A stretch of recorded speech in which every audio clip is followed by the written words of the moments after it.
بسم اللہ الرحمن الرحیم۔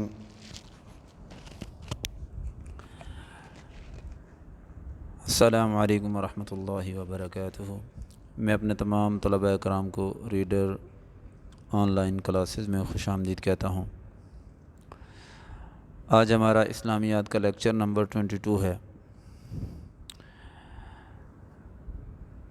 ہمارے سبق کا عنوان چل رہا ہے عقیدہ آخرت کی اہمیت قرآن و حدیث کی روشنی میں۔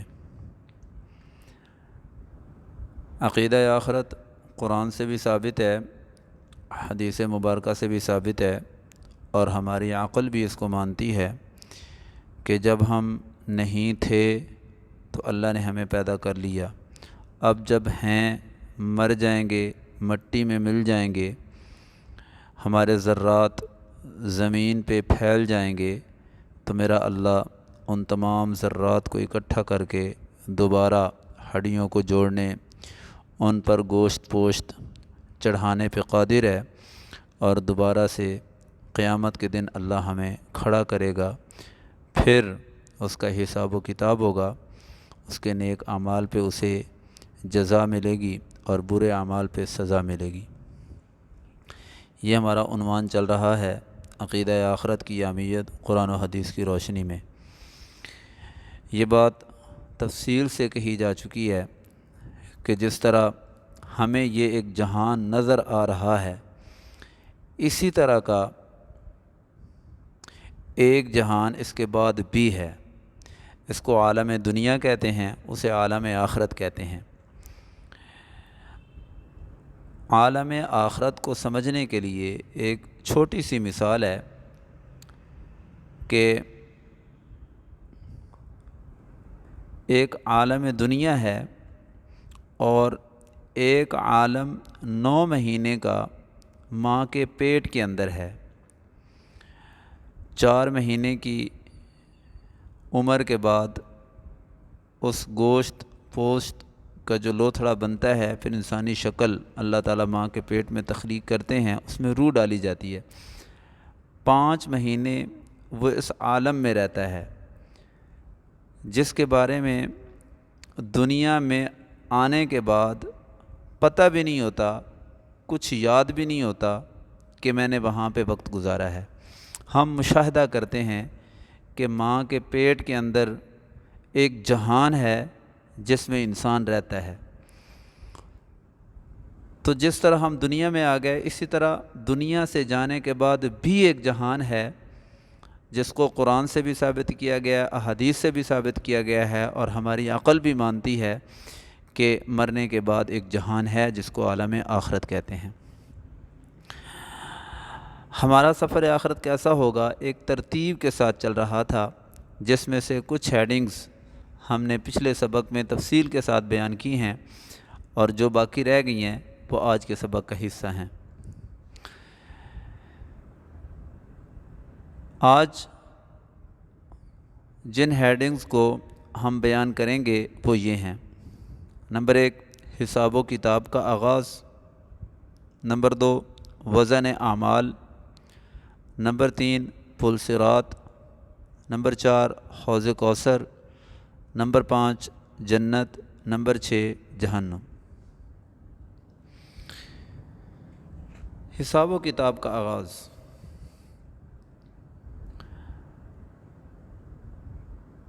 اس سے پہلے جو ہیڈنگ ہماری چل رہی تھی وہ تھی اعمال ناموں کی تقسیم، جس کا بیان تفصیل کے ساتھ پچھلے سبق میں ہو چکا ہے کہ جب اللہ تعالیٰ کے عرش کو اتارا جائے گا، ملائکہ اللہ کے عرش کے ساتھ اتریں گے، فرشتے اتریں گے، تو اعمال نامے تقسیم کیے جائیں گے، اعمال ناموں کو اڑا دیا جائے گا، ہر ایک بندے کے ہاتھ میں اس کو تھما دیا جائے گا۔ جو جنتی لوگ ہوں گے ان کے دائیں ہاتھ میں، اور جو جہنمی لوگ ہیں ان کے بائیں ہاتھ میں۔ پھر اللہ کہیں گے ان کو پڑھو۔ جب اعمال ناموں کو پڑھ لیا جائے گا تو پھر حساب و کتاب کا آغاز ہوگا۔ اب تمام طلباء کرام یہ بات ذہن نشین کر لیں کہ اللہ تعالیٰ نے ہمارے ساتھ 4 قسم کے گواہ لگائے ہوئے ہیں، 4 گواہ ہر وقت ہمارے ساتھ موجود ہوتے ہیں۔ بسا اوقات ایک انسان اکیلا بیٹھا ہے، کسی جگہ پہ تنہا ہے، اور وہ محسوس کرتا ہے مجھے کوئی بھی نہیں دیکھ رہا، تو بھی یہ 4 گواہ اس کے پاس موجود ہوتے ہیں۔ یہ اللہ کی خفیہ پولیس ہے جس کو قرآن و حدیث کے اندر تفصیل کے ساتھ بیان کیا گیا ہے۔ ان 4 گواہوں میں سب سے پہلا اور سب سے بڑا گواہ کرامن کاتبین ہیں۔ کرامن کاتبین یہ 2 فرشتے ہیں جو انسان کے دائیں بائیں کندھے پہ ڈیوٹی کر رہے ہیں، اللہ کی طرف سے مقرر کردہ ہیں،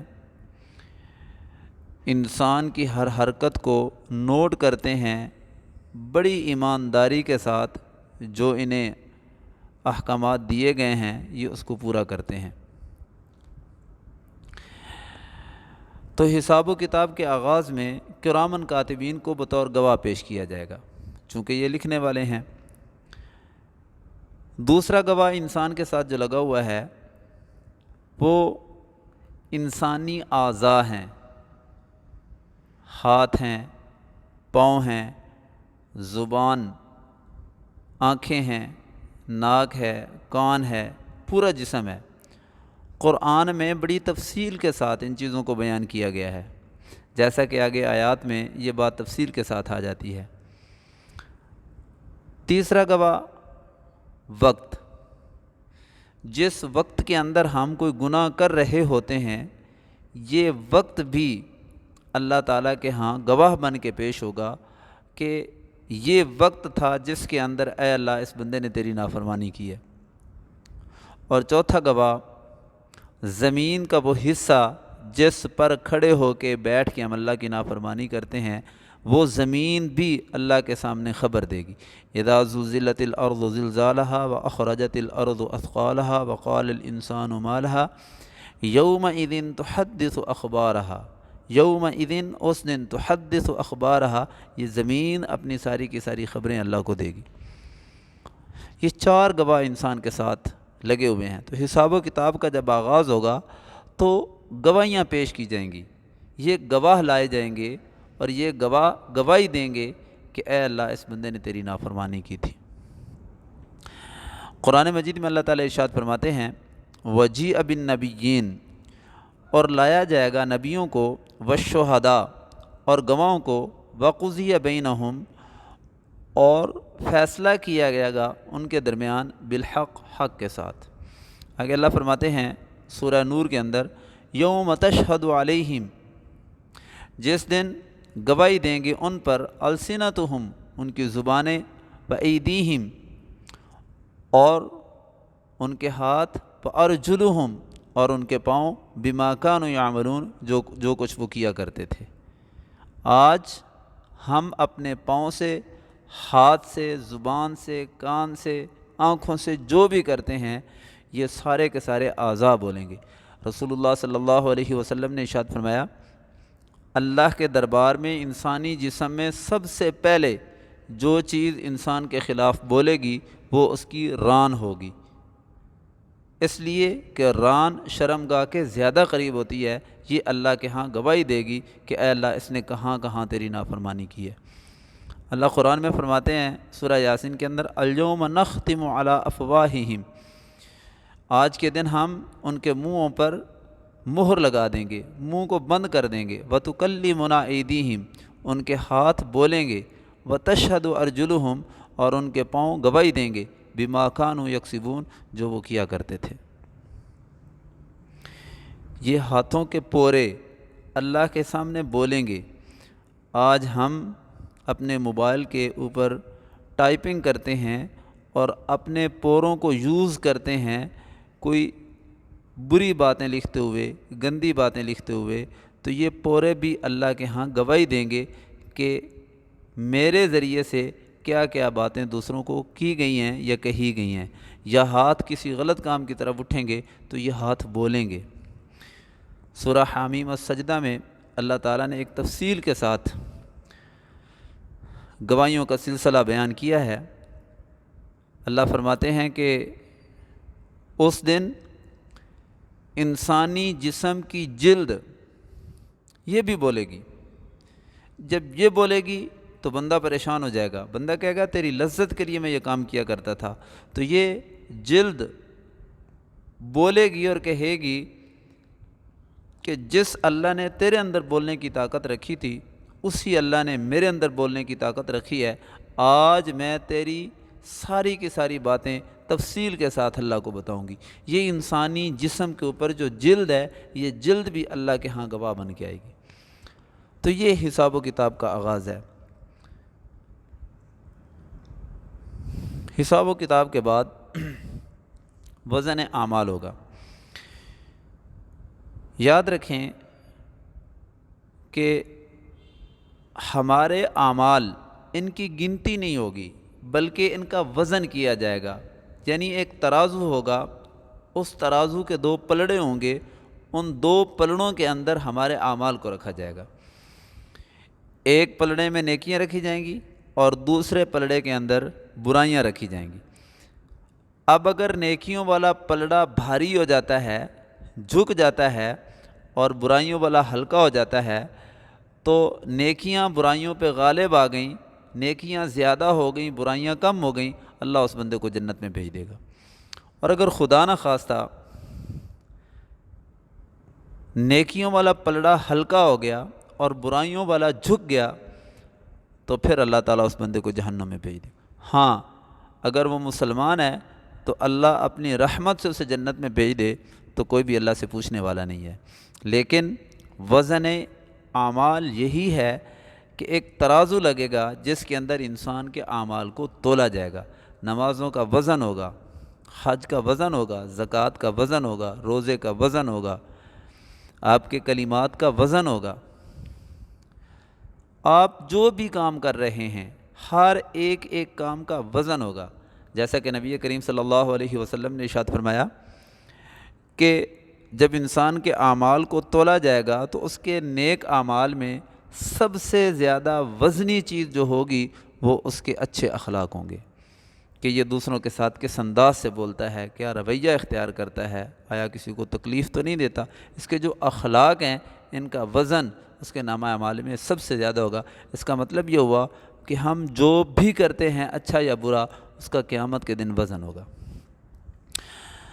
اور یہ بھی یاد رکھا جائے کہ وزن اعمال یعنی میزان عدل, عدل کا جو ترازو ہے وہ 2 طرح کا ہوگا, 2 ترازو لگیں گے.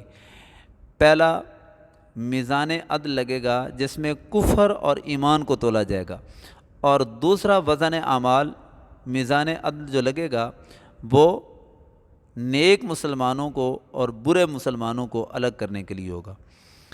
جس میں نیکیاں غالب آ جائیں گی وہ عیش و عشرت کی زندگی میں ہوگا.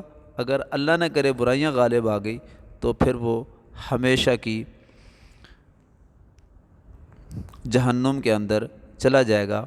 ہاں البتہ اس کے ایمان کی طاقت ہوگی کہ ایک وقت کے آنے پہ اللہ تعالیٰ اس کو جہنم سے نکال کے جنت میں بھیج دیں گے. اللہ فرماتے ہیں والوزن یومئذ الحق, اور اس دن اعمال کا وزن ہونا اٹل حقیقت ہے, یعنی اس کو کوئی جھٹلا نہیں سکتا. اعمال کا ہر حال میں وزن ہوگا.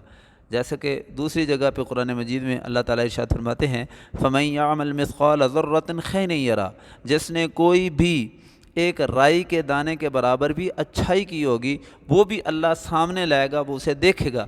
وَمَن يَعْمَلْ مِثْقَالَ ذَرَّةٍ شَرًّا يَرَهُ, اور جس نے کوئی ایک رائی کے دانے کے برابر بھی برائی کی ہوگی وہ بھی اللہ سامنے لائے گا, وہ اس کو دیکھے گا. سورۃ القاریہ میں اللہ فرماتے ہیں وَأَمَّا مَنْ خَفَّتْ مَوَازِينُهُ فَهُوَ فِي عِيشَةٍ رَاضِيَةٍ فَأَمَّا مَنْ خَفَّتْ مَوَازِينُهُ فَهُوَ فِي عِيشَةٍ رَاضِيَةٍ وَأَمَّا مَنْ خَفَّتْ مَوَازِينُهُ فَأُمُّهُ هَاوِيَةٌ وَمَا أَدْرَاكَ مَا هِيَ نَارٌ حَامِيَةٌ. جس کے نیک اعمال کا پلڑا جھک گیا فَهُوَ فِي عِيشَةٍ رَاضِيَةٍ, وہ مرضی کی خوبصورت قسم کی زندگی میں ہوگا. اور جس کا برائیوں کا پلڑا بھاری ہو گیا تو وہ حاویہ میں, حاویہ کیا ہے, نارٌ حامیہ, یہ ایک بھڑکتی ہوئی آگ ہے جس کے اندر اللہ تعالیٰ اس کو ڈال دے گا. وزن اعمال کے بعد ایک پل ہے جس پل کو آدم علیہ الصلاۃ والسلام سے لے کے آخری انسان تک ہر بندے نے کراس کرنا ہے۔ اس پل کو کراس کرنے کے بعد، اس پل کو عبور کرنے کے بعد اس کے لیے فیصلہ ہوگا جنت کا۔ اس پل کو پل صراط کہتے ہیں۔ اس پل کو جہنم کے اوپر لگایا گیا ہے۔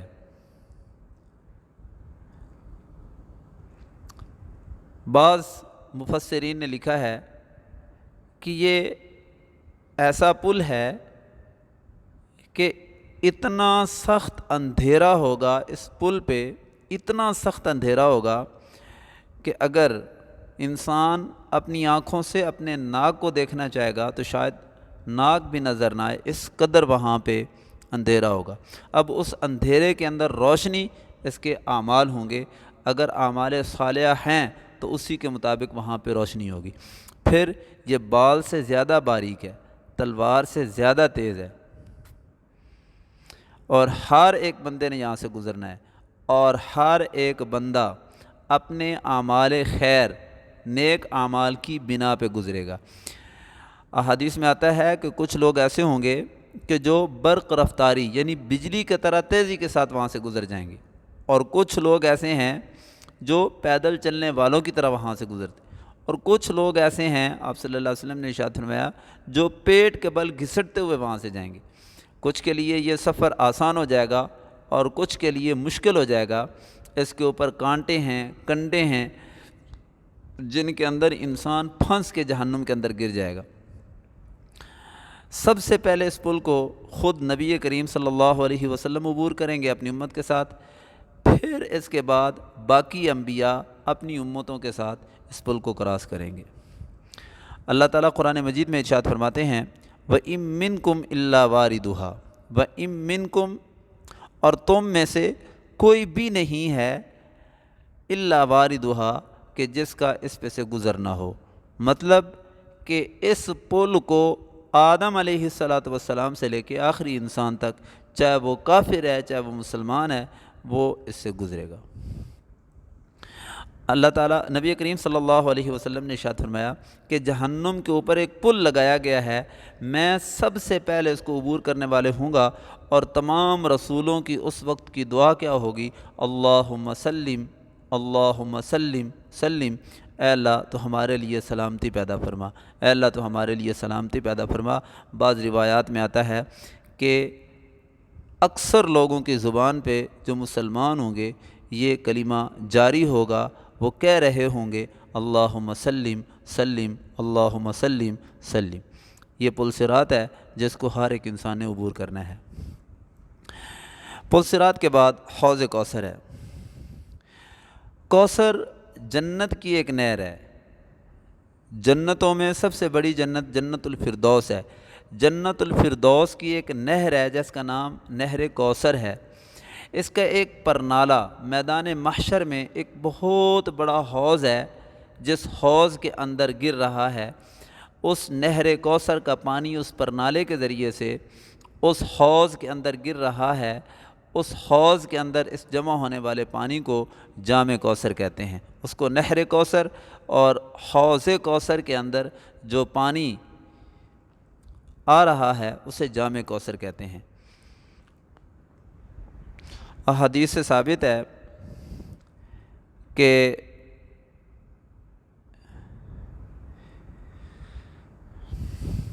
یہ حوض اتنا بڑا ہوگا کہ اگر ایک بندہ کسی تیز ترین سواری پہ سوار ہو جائے اور وہ 1 مہینہ لگاتار دن رات اپنی سواری کو تیزی کے ساتھ دوڑائے تو مہینہ ختم ہو جائے گا، لیکن اس حوض کی لمبائی چوڑائی ختم نہیں ہوگی۔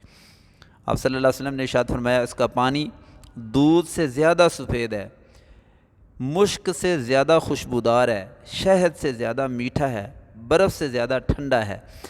اس کے اوپر جو کوزے اور آب خورے، یعنی وہ برتن جن کے اندر جام کوثر ڈال کے پیا جائے گا، وہ سرخ یاقوت اور موتیوں کے ہوں گے، اور احادیث میں آتا ہے سونے اور چاندی کے ہوں گے، وہ ستاروں سے زیادہ چمکدار ہوں گے۔ اور سب سے زیادہ خوشی کی بات یہ ہے کہ وہ آب خور نبی کریم صلی اللہ علیہ وسلم اٹھائیں گے، اپنے ہاتھوں سے حوض کوثر سے جام کوثر اٹھائیں گے اور آنے والے اپنے امتیوں کو اپنے ہاتھوں سے پلائیں گے۔ سبحان اللہ۔ اسی وجہ سے نبی کریم صلی اللہ علیہ وسلم کو ساقی کوثر بھی کہا جاتا ہے، یعنی نہر کوثر پہ، حوض کوثر پہ کھڑے ہو کے جام کوثر کو پلانے والا، اپنی امت کو دینے والا، اسے ساقی کوثر کہتے ہیں۔ اللہ قرآن میں ارشاد فرماتے ہیں انا اعطیناک الکوثر، ہم نے آپ کو کوثر عطا کی ہے، یہ حوض کوثر ہے۔ اور احادیث سے ثابت ہے کہ جس نے ایک دفعہ حوض کوثر سے جام کوثر پی لیا تو ہمیشہ ہمیشہ کے لیے اس کی پیاس ختم ہو جائے گی۔ یہ اتنا خوبصورت پانی ہے۔ جب بھی دعا کی جائے تو اللہ سے یہ مانگا جائے، اے اللہ ہمیں حوض کوثر سے پیارے نبی محمد الرسول اللہ صلی اللہ علیہ وسلم کے ہاتھوں سے جام کوثر نصیب فرمانا۔ اس کے بعد انسان کے لیے فیصلہ ہوگا جنت کا یا جہنم کا۔ اب جنت کسے کہتے ہیں؟ ایک انتہائی مختصر اور خوبصورت سی ڈیفینیشن ہے جنت کی کہ جنت کسے کہتے ہیں۔ جنت کہتے ہیں وہ جگہ جہاں انسان کی ہر قسم کی خواہش کو پورا کیا جائے، کسی بھی قسم کا رنج و غم اور تکلیف نہ ہو، اس جگہ کو جنت کہتے ہیں۔ اللہ قرآن میں فرماتے ہیں وَلَكُمْ فِيهَا مَا تَشْتَهِي أَنفُسُكُمْ وَلَكُمْ فِيهَا مَا تَدَّعُونَ، تمہارے لیے اللہ تعالیٰ نے من چاہی زندگی رکھی ہے، جو تمہارے دل میں آئے گا اللہ اس کو پورے کرے گا، یہ جنت ہے۔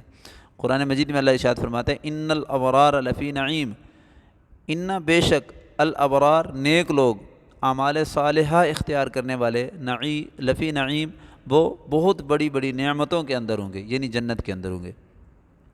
اللہ فرماتے ہیں وَلَكُمْ فِيهَا، اور تمہارے لیے اس میں یعنی جنت میں، ما تشتہی وہ ہے جو چاہتا ہے، انفسکم تمہارا دل، جو تمہارے دل چاہتے ہیں وہ سارے کا سارا اللہ نے اس جگہ کے اندر رکھا ہوا ہے۔ وَلَكُمْ فِيهَا، اور تمہارے لیے اس میں ہے ما تدعون، جو تم منگوانا چاہو، ہر وہ چیز جو تم طلب کرو گے، جو تمہاری خواہش ہوگی، اللہ اس میں پورا کرے گا۔ ایسے مقام کو جنت کہتے ہیں۔ اللہ فرماتے ہیں وَأَمَّا الَّذِينَ سُعِدُوا فَفِي الْجَنَّةِ خَالِدِينَ فِيهَا، وَأَمَّا الَّذِينَ، اور وہ لوگ جو نیک بخت ہیں، سعادت مند ہیں، فَفِي الْجَنَّةِ وہ جنت میں ہوں گے، خالدین فیہا اور وہ اس میں ہمیشہ ہمیشہ رہیں گے۔ اب جنت کی صفات کیا ہیں، جنت کے محلات کیا ہیں، جنت کی نہریں کیسی ہیں، یہ ایک مستقل عنوان ہے جس پہ بڑی تفصیل کے ساتھ قرآن نے روشنی ڈالی ہے، اور پیارے نبی محمد الرسول اللہ صلی اللہ علیہ وسلم کے ارشادات ہیں، وہ ترغیب دینے کے لیے ہیں کہ اصل تمہارا مقام وہ تھا جس کے لیے تمہیں دنیا کے اندر بھیجا گیا کہ تم محنت کر کے اپنا وہ مقام، اپنا وہ مکان، وہ اپنی جگہ حاصل کرے، لیکن اس دنیا کو اتنا سرسبز و شاداب کر دیا گیا کہ ہم آنے والی جنت، اپنے مقام، اصلی گھر کو بھول گئے۔ تو یہ یاد دہانی ہے ہمارے لیے کہ اس خوبصورت جگہ کو حاصل کرنے کے لیے ہم تگ و دو کریں اور اپنے آپ کو تھکا دیں۔ احادیث سے ثابت ہے کہ جب ایک جنتی کو جنت کے دروازے پہ لایا جائے گا تو وہ جنت کے دروازے پہ کھڑے ہو کے اپنا دایاں ہاتھ ٹھوڑی کے نیچے رکھے گا اور بائیں ہاتھ کو فولڈ کرے گا اور کھڑا ہو کے صرف جنت کے دروازے کی خوبصورتی کو دیکھے گا۔ آپ صلی اللہ علیہ وسلم نے ارشاد فرمایا ایک عرصہ لگ جائے گا صرف وہ جنت کے دروازے کے نقش و نگار اور اس کی خوبصورتی کو دیکھتا رہے گا۔ یہ تو جنت کا دروازہ ہے، اس کے اندر کیا ہوگا، ایک اینٹ سونے کی، ایک اینٹ چاندی کی، سرخ یاقوت، سبز زبرجد اور مشک کی خوشبو اور زعفران کا گارا، زعفران کی گھاس، مشک کا گارا، ان چیزوں سے اللہ تعالیٰ نے اس جنت کو خوبصورت انداز سے تیار کیا ہے۔ یہ جنت اللہ تعالیٰ نے اس بندے کے لیے تیار کر کے رکھی ہے۔ اللہ نہ کرے کہ کوئی ایمان والا جہنم میں جائے۔ ایک جگہ اللہ تعالیٰ نے اپنے نافرمانوں کے لیے، بدکاروں کے لیے، انکار کرنے والوں کے لیے، کفار کے لیے، مشرکین کے لیے اللہ تعالیٰ نے تیار کر کے رکھی ہے، اسے جہنم بولتے ہیں۔ جہنم کسے کہتے ہیں؟ آسان ترین لفظوں میں وہ جگہ جہاں ہر قسم کا رنج، تکلیف، مصیبت اور پریشانی ہو، اور کسی بھی قسم کا آرام، کسی بھی قسم کا سکون نہ ہو، ایسی جگہ کو جہنم کہتے ہیں۔ یہ وہ جگہ ہے جس کو اللہ قرآن میں فرماتے ہیں اعدت للکافرین، کفار کے لیے اس کو تیار کیا گیا ہے۔ اصل یہ جگہ رہنے کی کفار کے لیے ہے، یعنی کفار اس میں ہمیشہ ہمیشہ کے لیے لیں گے۔ ہاں، وہ مسلمان جو اللہ کی نافرمانیاں کرتے ہیں، حد سے تجاوز کر دیتے ہیں، ان کو پاکیزہ کرنے کے لیے، ان کے اعمال کی سزا دینے کے لیے اللہ کچھ دیر ان کو جہنم میں پھینکے گا، اور پھر ان کی سزا کو ختم کر کے اللہ تعالیٰ وہاں سے نکال لے گا اور انہیں جنت میں بھیج دے گا۔ لیکن اللہ نے قرآن میں بڑی تفصیل کے ساتھ یہ بات ذکر کی ہے، انہا ساءت مستقرا و مقاما، کہ جہنم عارضی رہنے کے لیے ہو یا ہمیشہ رہنے کے لیے ہو، بہت بری جگہ ہے، بہت بری جگہ ہے، بہت برا ٹھکانہ ہے، آگ سے بھری ہوئی ہے، سانپوں اور بچھوؤں سے بھری ہوئی ہے۔ اس پہ نبی کریم صلی اللہ علیہ وسلم کے بہت سارے ارشادات ہیں، اور یہ سنائے بھی اسی وجہ سے جاتے ہیں کہ ہم دنیا کی زندگی کے اندر اللہ کی نافرمانی کو چھوڑ دیں۔ اللہ قرآن میں فرماتے ہیں وَبُرِّزَتِ الْجَحِيمُ لِلْغَاوِينَ، اور جحیم، دوزخ تیار کی گئی ہے غاوین، گمراہوں کے لیے۔ وَاتَّقُوا، اور ڈرو تم، النار، اس آگ سے، التی اعدت للکافرین، جس کو کافر لوگوں کے لیے تیار کیا گیا ہے۔ یہ عقیدہ آخرت قرآن و حدیث کی روشنی میں بڑی تفصیل کے ساتھ بیان کر دیا گیا ہے۔ اس کو صرف اور صرف امتحان کے لیے نہ سنیں، نہ یاد کریں، بلکہ اپنی پریکٹیکل لائف میں اور سفر آخرت کے لیے تفصیل کے ساتھ ان باتوں کو ذہن نشیں کر لیں، اور پھر اپنی زندگی کو رسول اللہ صلی اللہ علیہ وسلم کے طریقوں کے مطابق ڈھالنے کی کوشش کریں، اور اللہ کی ہر چھوٹی بڑی نافرمانی سے بچ جائیں۔ اللہ سے دعا ہے اللہ تعالی ہمیں اس پہ عمل کرنے کی توفیق نصیب فرمائے۔ جزاکم اللہ و احسن الجزا۔ السلام علیکم ورحمۃ اللہ وبرکاتہ۔